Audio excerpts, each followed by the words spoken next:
What's up, boy? It's your boy Lower Jockey Sports with another top 5, and today is all about the power forward, the forward position. Players in this position have pioneered the small ball style, being the first group of 7-foot 3-point shooters. When deciding on the criteria for positioning, whatever you were drafted as is the position I considered you to be.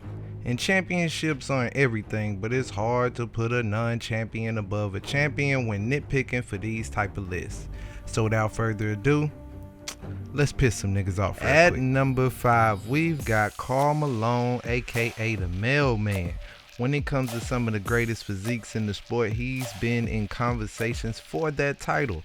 At the end of his career, he was considered the greatest at the position, ending in the second spot on the all-time scoring list. However, all the guys on this list above him were either young in the league or not in it yet. In his career, Karl put up 25 points and 10.1 rebounds. His numbers were extremely steady, making it up to as much as 30 points but no less than 20 points twice in his 19 seasons. Karl is 4th in win shares with 234.63.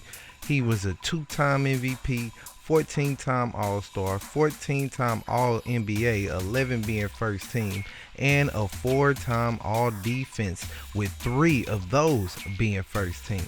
The biggest knock on Karl is that he doesn't have a championship ring.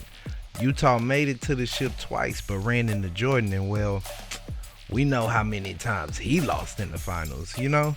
This definitely hurts him on this list, being the only one in this top 5 without a ring. The only other thing, unlike the other 4 people on this list, Karl isn't known for creating his own shot. You know, having a teammate like John Stockton is a dream for any big man, and the two of them went together like peanut butter and jelly. Karl was a great player, but he probably could have gotten a ring if he made a big move like the guy above him on this list. At number 4, we've got Kevin Garnett, aka KG, aka the Kid, aka the Big Ticket.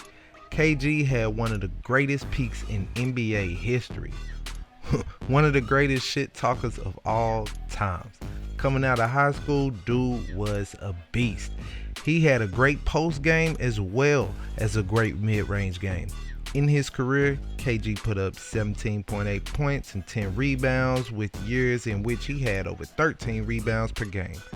He was a 1-time NBA champion, 1-time MVP, 15-time All-Star, 9-time All-NBA, 4 being first team, 12-time All-Defense, 9 being first team, 1-time Defensive Player of the Year, and 4-time rebounding leader.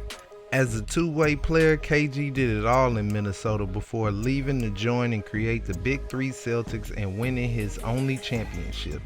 And though he does have a ring, he wasn't the best player on his team during that time, for Paul Pierce won the Finals MVP. And for this reason, we have him at number 4 because he didn't carry his team to the ring like the next guy. At number 3, we've got Giannis Antetokounmpo, aka the Greek Freak. Now I know people are losing their mind right now, like how? Like he's still playing. Exactly.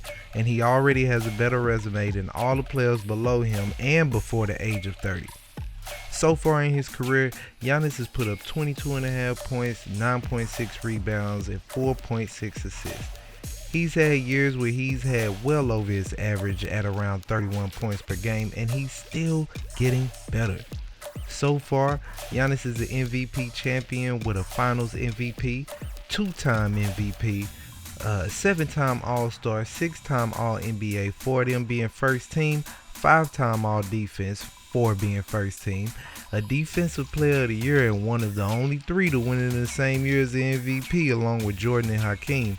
And he also received the Most Improved Player award, which to go from that to an MVP award doesn't happen much in the NBA.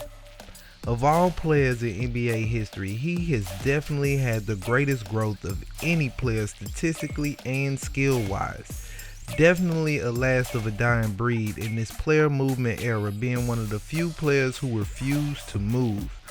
Players don't stay with teams for 20 plus years no more like the guy. And at number 2, we've got my second favorite player of all time, the greatest Maverick to ever wear the uniform, none other than Dirk Nowitzki, aka Dirk, aka the Germinator, the greatest European to ever play in the NBA. Some accredit Dirk for pioneering the stretch 4 position, and though he wasn't the first, he was definitely the best. In his career, Dirk put up 20.7 points and 7.5 rebounds. However, the numbers don't say it all. You had to see the man at work with his unstoppable one-legged fadeaway. In his career, he was an NBA champion, 1-time Finals MVP, 1-time regular season MVP, 14-time All-Star, 12-time All-NBA, 4 being first team. He's a part of the 50-40-90 club, being the only one on this list able to even do that.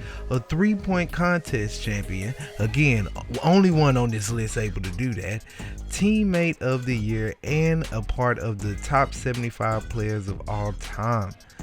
This is just his NBA accomplishments, because when we talk overseas, he's got just as many, if not more, awards. Dirk is recognized for winning one of the hardest rings ever, fighting through the stacked West and beating the Miami Big Three in their prime without another prominent all-star next to him. One of the most versatile 7-footers we've ever seen. However, there was one guy that has the hardware to put all these boys to shame. And at number 1, it should be no surprise that we've got Tim Duncan, aka the Big Fundamental. Tim isn't just a top power forward, he's definitely in the argument for top 10 all time. Definitely in the argument. Tim isn't the most polarizing player, but he ain't let that stop him from balling.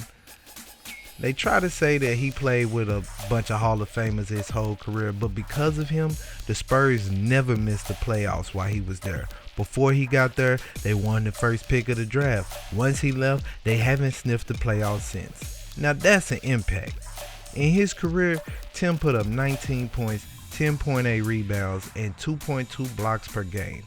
He recorded 5 NBA championships, was a 3-time Finals MVP, 2-time regular season MVP, 15-time All-Star, 15-time All-NBA, 10 of being first team, 15-time All-Defense, 8 being first team, Rookie of the Year, and Teammate of the Year. Definitely the greatest defensive player at his position, but for some reason he never got the Defensive Player of the Year. But the tape says it all. There are so many players who wouldn't have a ring if he didn't play for the Spurs. Hell, Pop wouldn't probably have a ring if he didn't coach Timmy. So shouts out to Tim, aka him Duncan, for making it to the top of this list. As I said before, I'm not mad at anybody for having a different list, but Timmy better be on top and Dirk better be somewhere in it. You know what I'm saying? But let me know in the comment section what your list is. You know what I mean? Did you agree with this list that we provided? Who would you add or remove? Hey, send this to your friends. Get the conversation going, man. Shouts out to my day ones, man. I appreciate y'all for checking out each and every last one of my videos. It's your boy Low, and I'm out there, bitch.